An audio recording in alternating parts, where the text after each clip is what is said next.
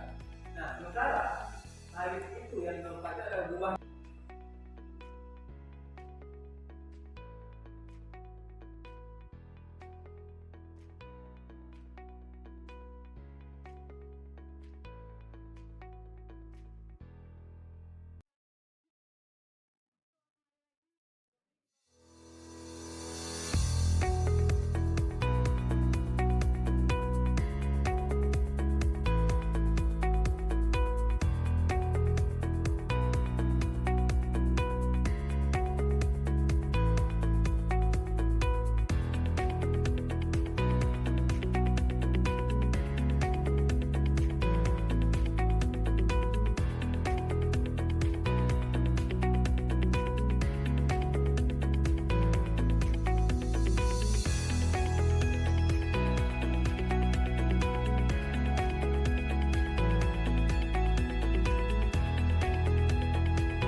Tadi kita sudah menyelesaikan rangkaian pekerjaan tentang bagaimana cara untuk membuat kertas dengan memanfaatkan selulosa berbahan dasar tanah kosong kelapa sawit.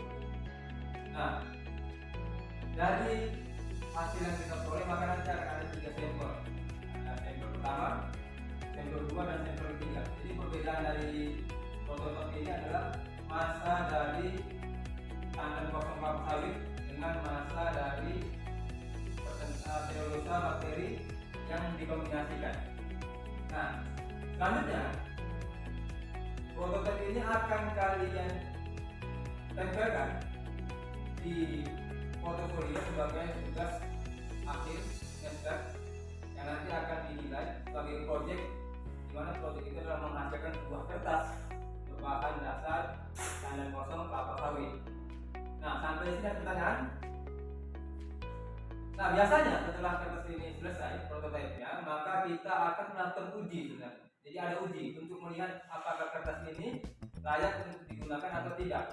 Nah, uji yang akan kita lakukan pada pertemuan yang akan datang adalah pertama itu uji daya serap air.